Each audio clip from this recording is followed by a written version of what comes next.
হালুয়া কিন্তু একদম রেডি। তো এবার হালুয়াটা রেডি হয়ে যাওয়ার সাথে, সাথে আমি একটি সার্ভিং ডিশে সার্ভ করে নিচ্ছি। এতে হালুয়াটা খুব বেশি জমে যাবে না। পরিবেশনের সময় কিছু পেস্তা বাদাম আর কাঠবাদাম কুচি ছড়িয়ে দিচ্ছি। এখন দিতে হবে মাওয়া। আমি কিভাবে গুঁড়া দুধ দিয়ে মাওয়াটা তৈরি করে নিই সেটা এখন দেখাবো।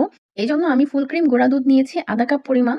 হালকা হাতে নেড়ে চেড়ে দুধটাকে খুব ভালোভাবে মিক্সড করে নিচ্ছি। আর এভাবে মিক্সড করে নেওয়ার ফলে যে একটা দানা দানা ভাব আসবে, এটাই হচ্ছে আপনার মাওয়া। হালুয়া কিন্তু একটু নরম নরম খেতেই ভালো লাগে। আর নিয়েছি কিছু বাদাম আর কিশমিশ। আমি এখানে কাজু বাদাম, পেস্তা বাদাম কুচি করে নিয়েছি আর কিশমিশ নিয়েছি। আপনারা আপনাদের পছন্দ মতো বাদাম, কিশমিশ নিয়ে নিতে পারেন। এরপর একটি প্যান গরম করে অ্যাড করতে হবে ঘি। তারপর গাজর কুচি দিয়ে খুব ভালোভাবে নেড়ে চেড়ে নিতে হবে। আর এই কাজটি মিডিয়াম টু হাই হিটে করতে হবে।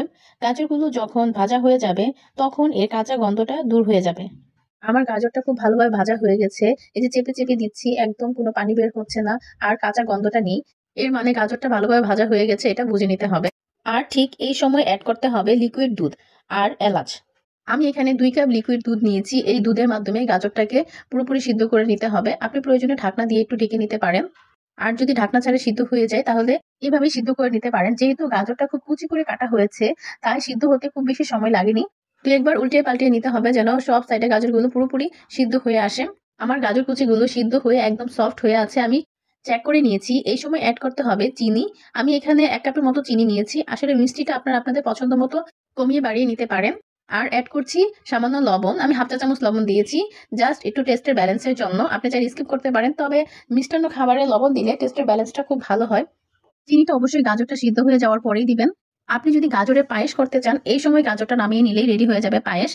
আমি এখানে কিশমিশগুলো দিয়ে দিয়েছি, আপনারা দেখেছেন। বাদামগুলো সার্ভ করার সময় দিয়ে দিব। আপনি চাইলে এখানে বাদামগুলো এড করতে পারেন।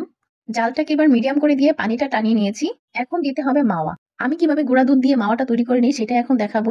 এজন্য আমি ফুল ক্রিম গুঁড়া দুধ নিয়েছি আধা কাপ পরিমাণ। হালকা হাতে নেড়ে চেড়ে দুধটাকে খুব ভালোভাবে মিক্সড করে নিচ্ছি। আর এভাবে মিক্সড করে নেওয়ার ফলে যে একটা দানা দানা ভাব আসবে, এটাই হচ্ছে আপনার মাওয়া।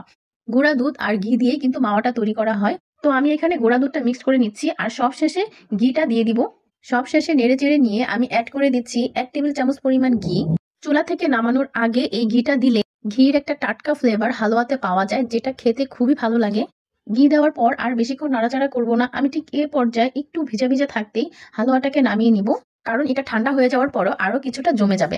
হালুয়া কিন্তু একটু নরম নরম খেতেই ভালো লাগে। তো এবার আমার হালুয়া কিন্তু একদম রেডি। তো এবার হালুয়াটা রেডি হয়ে যাওয়ার সাথে, সাথে আমি একটি সার্ভিং ডিশে সার্ভ করে নিচ্ছি। এতে হালুয়াটা খুব বেশি জমে যাবে না। পরিবেশনের সময় কিছু পেস্তা বাদাম আর কাঠবাদাম কুচি ছড়িয়ে দিচ্ছি। আশা করি অবশ্যই বাসায় তৈরি করবেন এই সহজ আর মজাদার গাজরের শাহী হালুয়াটা। আর কেমন লাগলো অবশ্যই আমাকে কমেন্ট করে জানাবেন। আজকে এখানেই বিদায় নিচ্ছি। ভালো থাকবেন সবাই। Thanks for watching my video.